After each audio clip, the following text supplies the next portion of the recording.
So how did a modern ship with state-of-the-art steering and navigation hit a rock? Ascolti Schettino, ci sono persone intrappolate a bordo. Lei vada a bordo, è un ordine! Almost exactly 100 years on from the sinking of the Titanic, on the night of January 13th, 2012, another floating paradise became a trap of darkness and freezing water. Yeah, and then all the plates were coming off the tables and smashing and things. It was just like bedlam there. In a matter of minutes, an unauthorized, reckless maneuver tore a 174-foot gash into the ship's hull, sending 4,000 passengers into immediate panic. This is the story of a preventable catastrophe, a night where 32 lives were needlessly lost, and thousands more were forever changed. A night when the illusion of an unsinkable luxury met the cold, hard reality of the sea.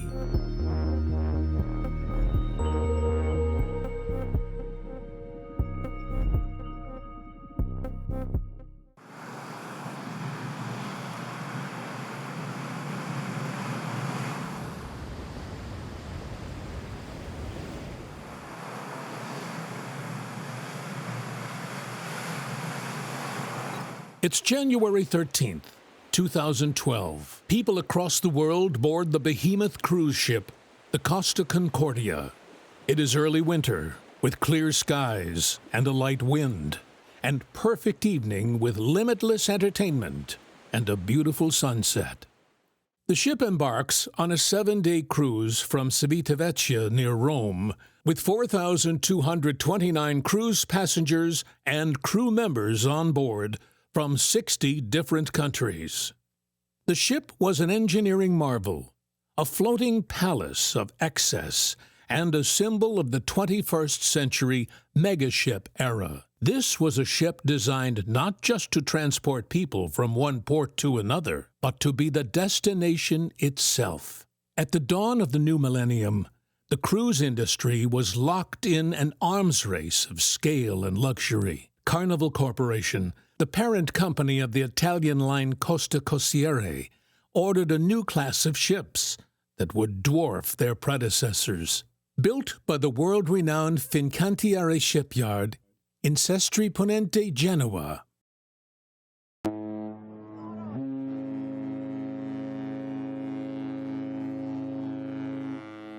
When she was completed in 2006, at a cost of roughly 450 million euro, her dimensions were staggering. Her length was 290.20 meters, which is nearly the length of 3 football pitches, making her the largest Italian cruise ship ever built at the time. On September 2, 2005, the ship was officially launched. In a detail that many would later view through the lens of maritime superstition, the ceremonial champagne bottle failed to break against the hull on its first impact.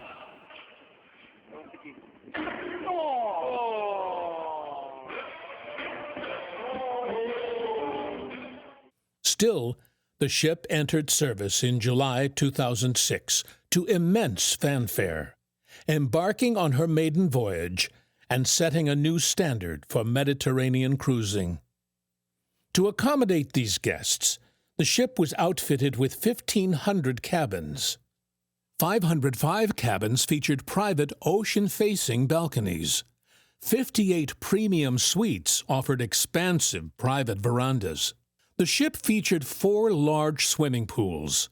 The pool decks also featured 5 jacuzzis and a giant poolside movie screen that played blockbuster films under the stars. Feeding 4,000 people daily required a monumental logistical effort. The ship boasted 5 restaurants, ranging from sprawling, multi-story main dining rooms to casual buffet spaces. At the helm is Captain Francesco Schettino, an experienced mariner born in 1960 in the coastal town of Castellammare di Stabia. He had been with Costa Concordia since 2002 and was promoted to captain in 2006. He seemed like a sociable, happy man who was close with his crewmates. Welcome to Giglio, Italy. It was exactly 1 week ago at 9:30 at night that approximately 4,200 people lived through their own Poseidon adventure when their cruise ship hit the rocks. 9:30 p.m. Returning from dinner, Captain Schettino takes his place on the bridge. But his focus is dangerously divided. Joining him is Domnica Chermorton, a young Moldovan dancer with whom the captain was having a covert affair. Her unauthorized presence on the command deck that night would soon become a scandalous footnote, cementing their illicit romance in history for all the wrong reasons. I want that the truth come out, because you even don't know that is what you write or what you're looking for is not the truth, is not me, is not my luggage. It's the case and the people who died. You need to find out the truth. Captain Schettino takes manual control of the Costa Concordia. He ordered the ship to sail dangerously close to the Tuscan island of Giglio to perform a sail-by salute. A sail-by salute, known in Italian as an incino, meaning a bow or curtsy, is a maritime tradition where a ship intentionally deviates from its standard route to sail extremely close to the shoreline or a port. The purpose is to pay tribute to a specific place or person on land, or simply to put on a spectacular show for the people watching from the shore. The captain, by engaging in this alleged showmanship and reckless conduct, imperiled the lives of all the passengers. Historically, it was a gesture of respect, perhaps honoring a retired captain who lives in a coastal village.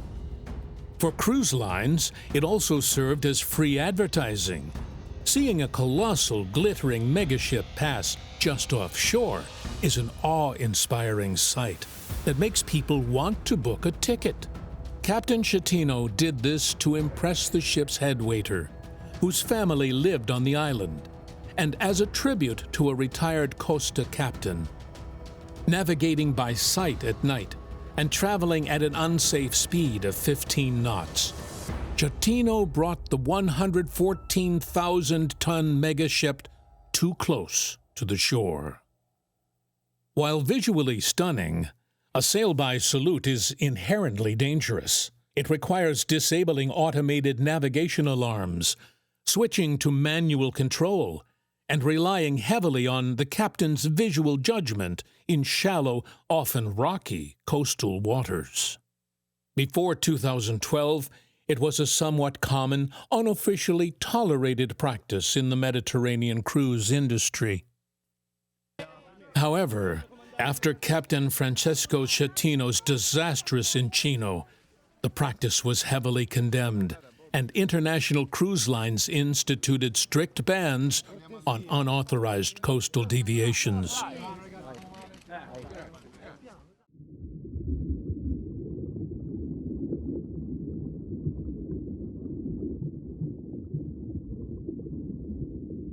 "9:45 p.m.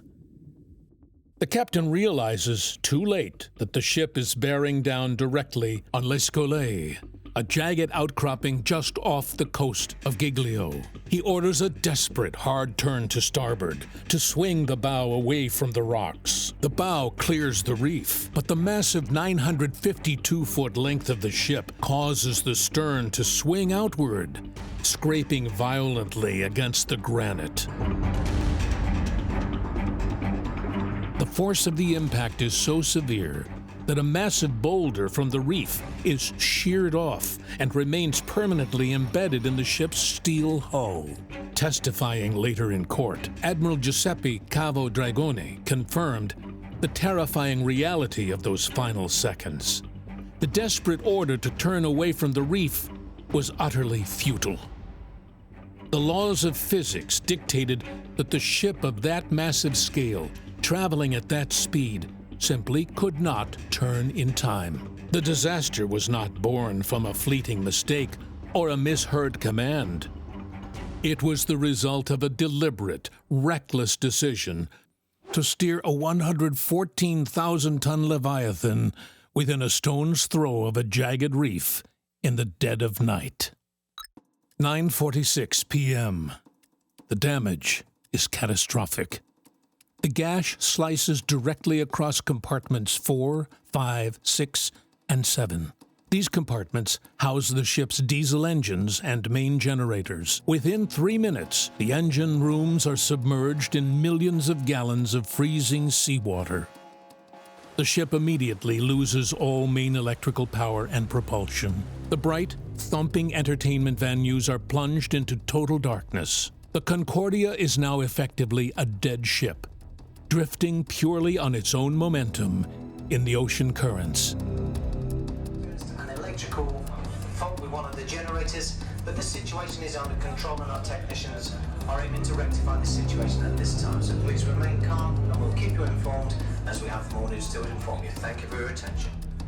The physical reality of the catastrophic damage sets in as the massive vessel begins a terrifying list to the starboard side. Inside the grand dining rooms, gravity takes over. Heavy dinnerware, glasses, and bottles shatter as they slide off the tables. It had a crunch, and my glass of Sprite started going one way. And she said that's a bit tilted. So, and we asked what was going on. They said no, it's the engine or something. And then they said it was generator problem. Yeah, generator. Then the lights went out and come back on, and then it started going the other way, but like quite a lot the other way. And that's when. But you were sitting like this. Yeah, and then all the plates were coming off the tables and smashing and things. It was just like bedlam then. Recognizing the imminent danger, panicked passengers began scrambling through darkening corridors to their cabins to retrieve their life vests. Perhaps more damning than the crash itself was Schettino's immediate response. For over an hour, as the ship took on massive amounts of water and began to list severely, Schettino downplayed the severity of the crisis. Despite his chief engineer warning him that the watertight compartments were flooded and the ship was doomed, Schettino hesitated to sound the general alarm. This critical delay costs precious time, meaning that by the time the abandoned ship order was finally given, the Concordia was listing so severely that half of her lifeboats could not safely be lowered. It was in the middle of the boat. We headed up to the steeper end, as opposed to it's going over, you don't want to be on the other end. So we went up to the top of it, if you like, or the side that's up in the air, and they was trying to get the lifeboats down, but because they extend them out as they were coming down, they're just coming back in because of the angle. So they wasn't coming down. We all got in them and got so far down, and then we had to get back out of them because they weren't going They'd hit the nowhere. side of the boat. You know, normally they're like hanging like that and they would release them down. But because their boat was like this, as they were releasing the lifeboats, they was hitting the side, so they just were stuck. A complete evacuation of a cruise ship should take place under 30 minutes. He waited and he created an environment where it was impossible to deploy all the available lifeboats.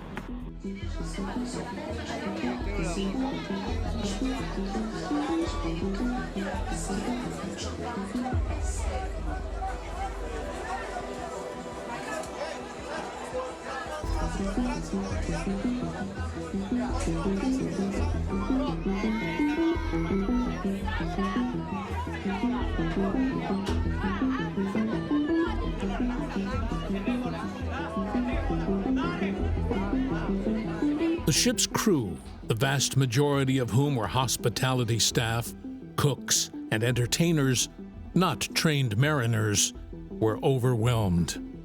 Many did not speak the same languages as the passengers they were trying to save.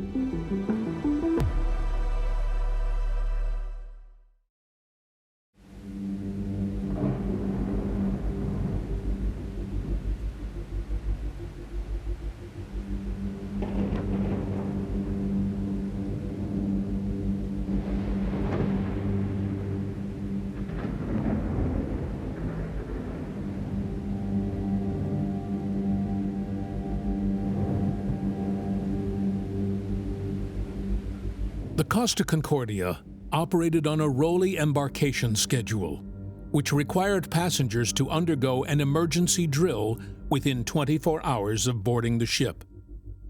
This is to inform passengers of their allocated muster stations, where the lifeboats reside. Almost 700 passengers had just boarded that day in Civitavecchia. So hundreds of people on board had absolutely no idea where their muster stations on Deck 4 were, or how to properly secure their life jackets. This would inevitably spell disaster. 18 miles away on the Italian mainland, the Coast Guard received its first reports of the disaster. Shockingly, the distress calls didn't come from the ship's command, but from panicked passengers using their personal cell phones. When dispatchers finally made contact with Captain Schettino on the radio, he downplayed the crisis, burning 20 critical moments before finally admitting the ship was doomed. 10:42 p.m. The general emergency alarm finally sets off. The official abandon ship order is given, an agonizingly late call that comes over an hour after the initial impact. Maritime tradition and international law dictate that a captain must be the last person to leave a sinking vessel. Schettino, however, abandoned the Costa Concordia in a lifeboat, while hundreds of terrified passengers and crew were still trapped in the dark and listing corridors. Io sono De Falco da Livorno, parlo col comandante? Sì, buonasera, comandante Falco. Mi dica il suo nome, per favore. Sono il comandante Schettino, comandante. Schettino? Sì. Ascolti Schettino, ci sono persone intrappolate a bordo, adesso lei va con la sua scialuppa. Sotto la prua della nave, lato dritto, c'è una biscaggina.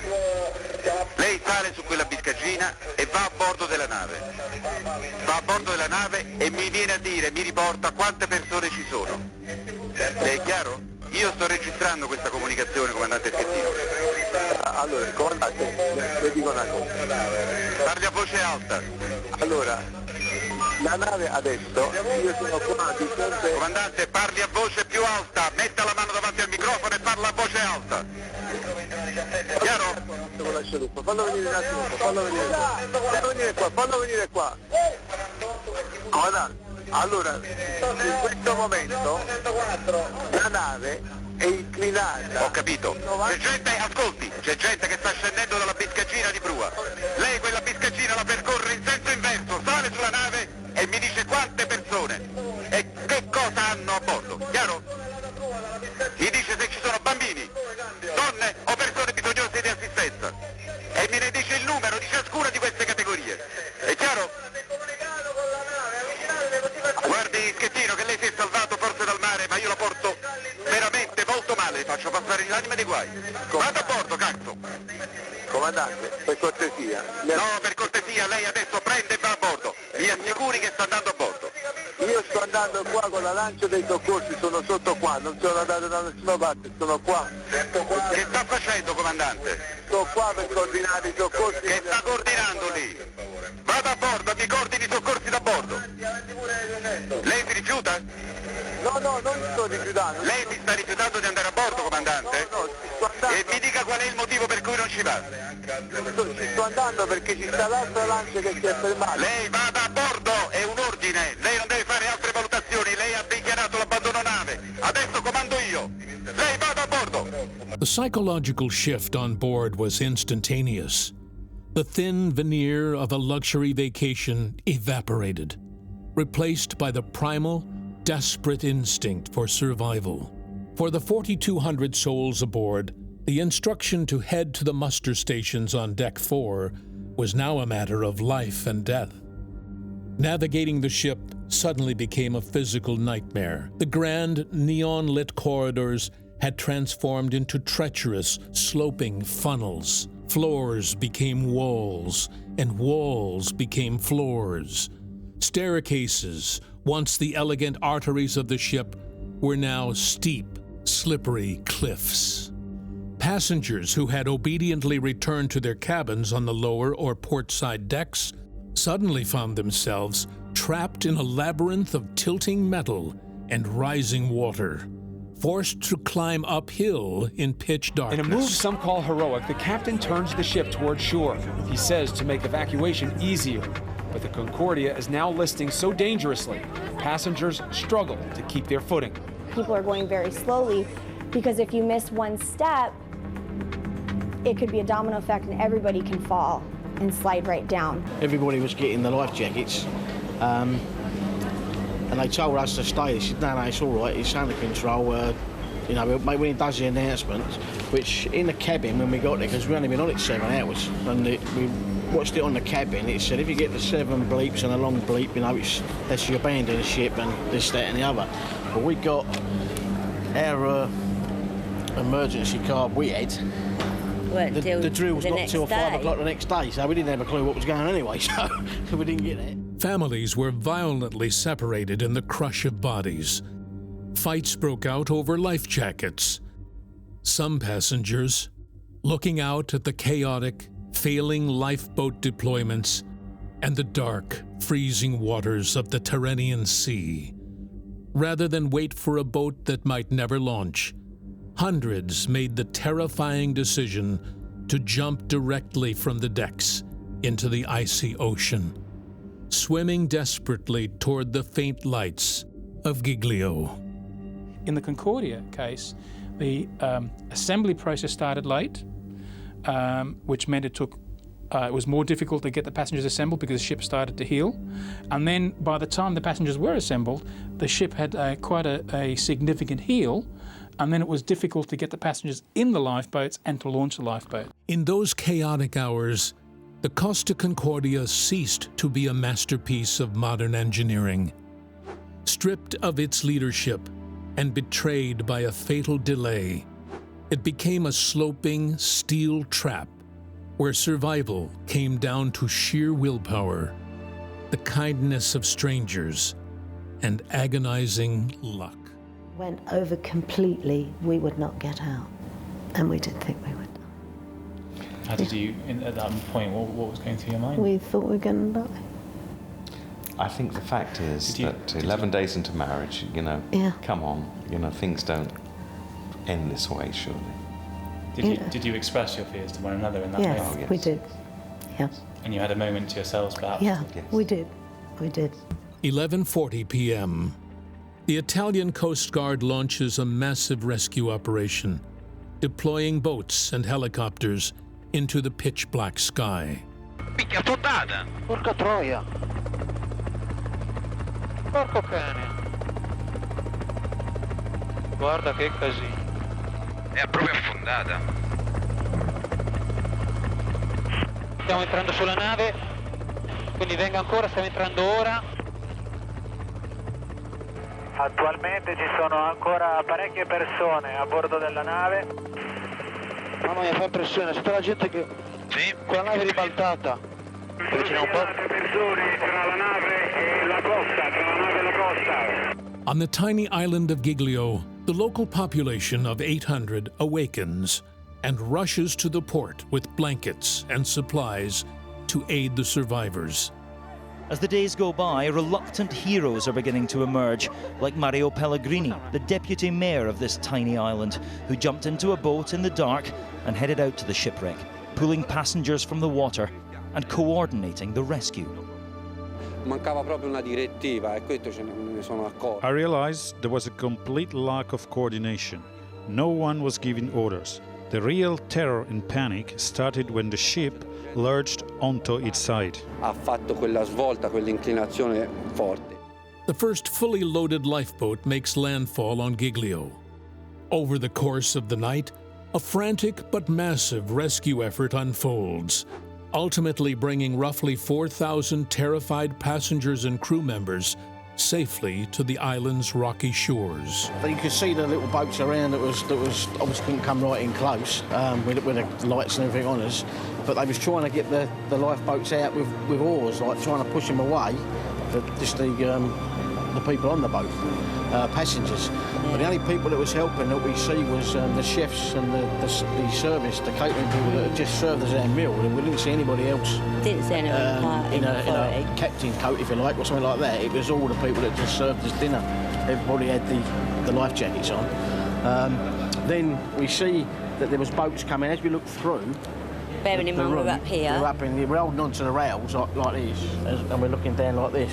Through the middle of the boat, we can see some boats, the lifeboats, So we literally, as a slide, come through the boat to the other end, where there was people there sort of stopping you with torches, and then we went on one boat, the top of a boat, and then lifeboat, then down into another boat, and within 2 minutes they quickly had to get away because I think it went a bit more. That's when it went right over. And then we went to some Giglio or Giglio or some place we ended up at with and they give us a scarf and a coat and blankets, and that was it. And then we've been different places, I mean. Where are you going? Paul? Yes, but no, we need to call before they see us. Kathy! Kathy! Kathy! Steve! Steve! Kathy!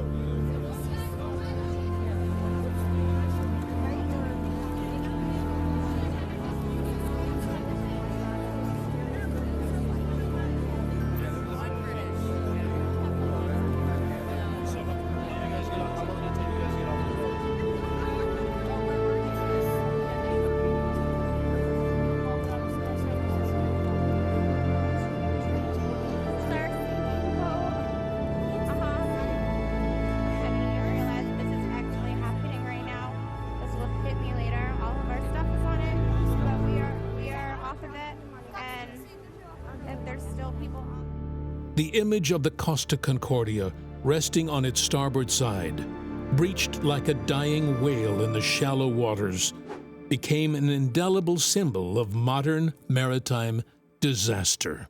The tragedy claimed 32 lives, a senseless loss stemming from a single reckless decision.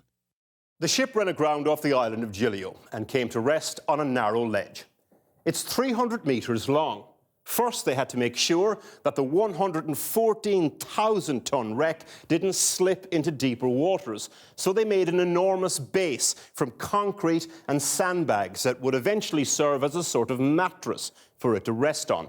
Huge hollow boxes called sponsons were then fitted to the port side. Then they were fitted with hydraulic jacks and connected by cables to the underwater platforms. In a process called power buckling, the cables will be gradually tightened to pull the ship upright. If everything goes to plan, it should be righted within 10 hours. Sponsons will then be fitted to the other side of the ship and serve as sort of giant armbands, keeping it afloat. It'll then be towed to Sicily and sold for scrap.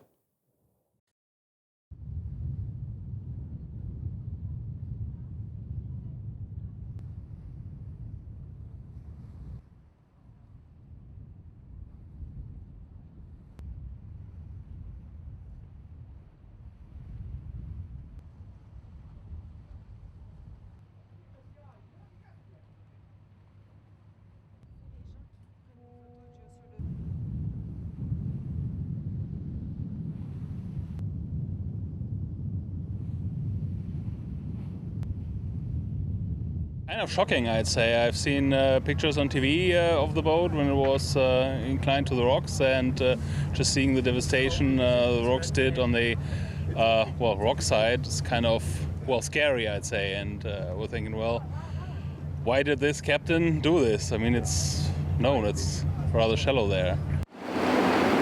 Many have come to see the Costa Concordia since she was righted. Few have such a dreadful reason for their journey. Kevin Rebello's brother Russell died on board. His body is one of 2 still missing. He hopes it will be found within the wreckage. At this moment, we're looking to close this whole chapter, so I'm hoping at least they find some remains, because after 20 months undersea, underwater, in these circumstances, I don't pretend much.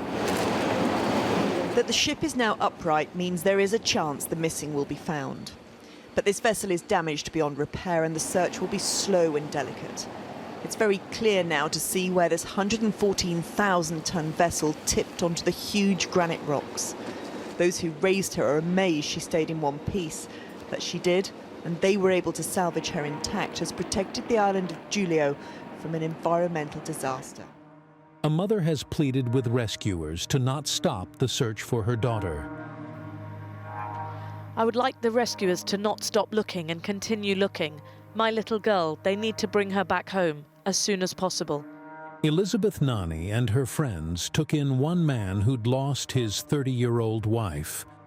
There's a town on the top of the hill, and the church was open there, and the school was open, and the nursery school was open. So he brought the man there to see if he could find his wife there, and he brought him around the hotels of the island and everywhere where she could have been taken in, but she wasn't there. And still, so far, no news? There's no news, no. One experienced Navy diver says he has never faced such a difficult task. It is dangerous because it's dark, and also we are losing the track of our way. So we are using a line, of course, safety line, to get inside with lights on it. But it's dangerous because you can go inside and open a door, but maybe on your back the door can close. Suspending the operation was an agonizing decision, but the risks were just too great. The ship is sitting on a rock ledge 30 meters under the water's surface, and the fear is that if it's shifted even just a few inches now, this massive vessel may yet fall further. Inspect them with search cameras through small hole and with a search camera, search and rescue camera.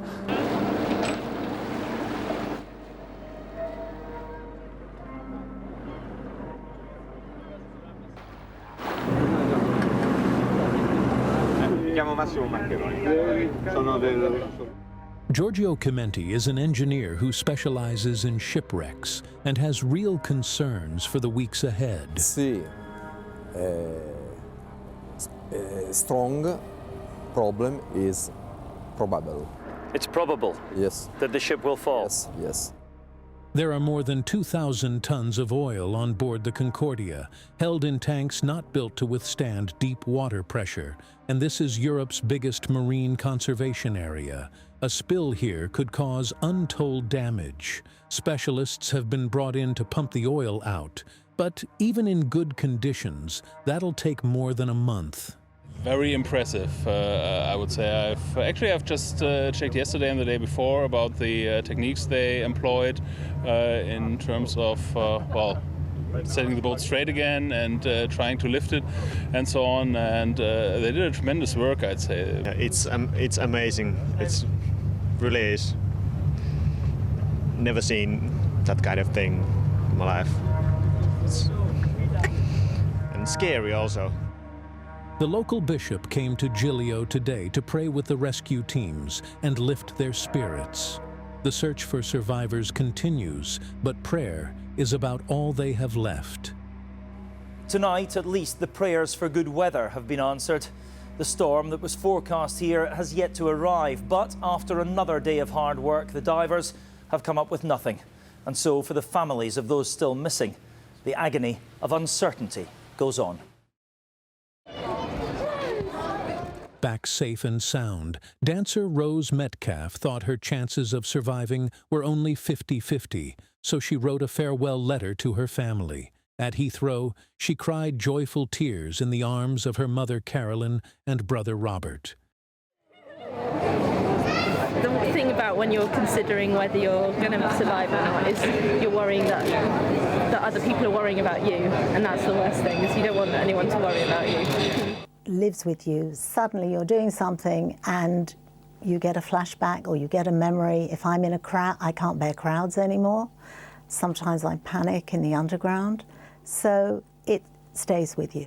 Captain Francesco Schettino is forever cemented in maritime history as the man responsible for the sinking of the Costa Concordia on January 13, 2012. Dubbed Captain Coward by the Italian tabloids and once labeled the most hated man in Italy, his actions before, during, and after the disaster became a global case study in failed leadership and catastrophic negligence. The master of the ship took his decision to go close, so that's up to him. Obviously, it was his decision. Unfortunately, yes. This case is now being handled by the chief prosecutor here in Grosseto. Anche questa è una cosa abbastanza He says there appears to be evidence that the captain abandoned ship while passengers were still on board. He has been held here for 2 days and will now be questioned. Prosecutors are also trying to establish if any other people on board were involved. The captain has said the rocks the ship hit didn't appear on navigational charts and that he was among the last to leave the ship. Tomorrow, a judge will decide whether he's formally arrested. Following the disaster, which claimed 32 lives, Schettino was arrested and placed under house arrest. His highly publicized trial in Grosseto, Italy, lasted 19 months. Prosecutors painted him as a reckless idiot who showed no remorse and abandoned his passengers to save himself. His defense argued that he was a scapegoat for systemic corporate failures at Costa Concordia, and that the ship's watertight doors had malfunctioned. Costa Concordia avoided a criminal trial by paying a €1 million fine in a plea bargain. In February 2015, Schettino was found guilty of manslaughter, causing a maritime disaster, and abandoning ship with passengers still on board. He was sentenced to 16 years and 1 month in prison. To this day, he maintains that his actions, specifically maneuvering the drifting ship closer to the port after the strike, saved thousands of lives, a claim heavily disputed by maritime experts and survivors. I think it affected not only those that died, and of course the manslaughter element forms a major part of the 16-year sentence, but I think that it affected more than 4,000 people's lives in some way or another, either panic on that evening or in fact subsequently, where many people, like my wife, won't go on a boat, without trepidation. If the passengers weren't put in that situation, they wouldn't have died. There's that little girl who's 5 years old, Diana. It's a travesty and it should not have happened. The sinking of the Costa Concordia stands as one of the most profound cautionary tales of the 21st century. It was a marvel of modern engineering, equipped with the latest digital navigation systems, automated watertight doors, and redundant power grids. Yet, it was entirely undone by the oldest of maritime hazards, human hubris. And he has to live with it, doesn't he? If it was his error, he has to live with it. I can't imagine. If that is the case, I can't imagine what he must be thinking. The disaster proved that no amount of technological perfection can override catastrophic human error.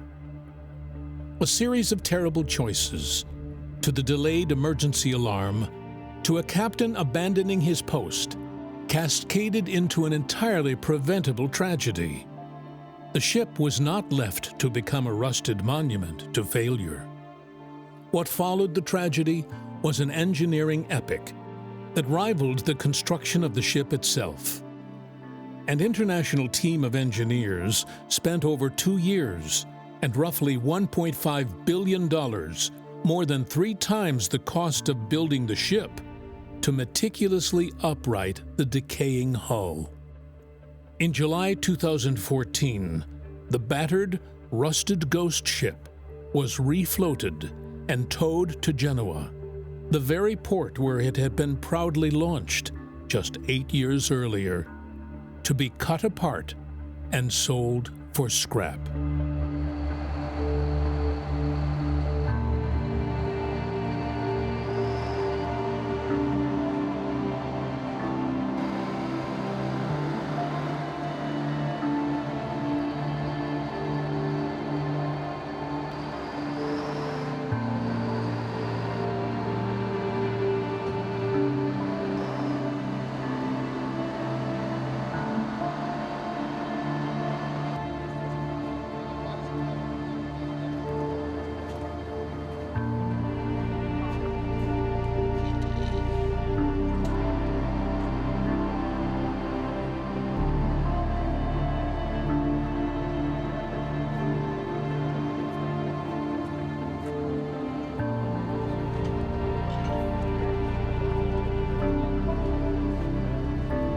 adjusting the water levels or the air levels in the sponson. This is my job now, and then keep all these forces under control by equally ballasting and refloat the ship. Actually, we keep an eye on every single value.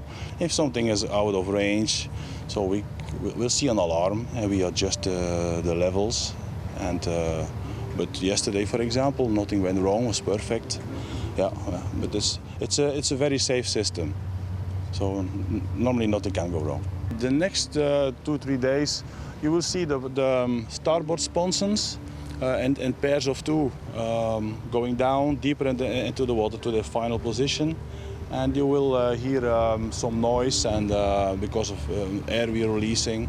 So basically you have to keep an eye on this side, on the starboard side. The disaster forced a painful global reckoning with the cruise industry. The fatal loopholes that cost so many lives were closed forever. Most notably, international maritime law was permanently altered. Emergency muster drills are now strictly required for all passengers before a cruise ship ever leaves the dock, ensuring that no guest is ever again left wandering a sinking ship without knowing where the lifeboats are. Furthermore, corporate oversight was tightened, and the reckless tradition of unauthorized coastal salutes was firmly banned. Today, the Costa Concordia is gone, its steel melted down and repurposed. The waters off Giglio are clear again, the shattered reef slowly healing. But the memory of that January night remains. It serves as a permanent, haunting reminder that no matter how massive the ship or how luxurious the amenities, the ocean remains unforgiving, and the lives of thousands will always depend on the integrity of those at the helm.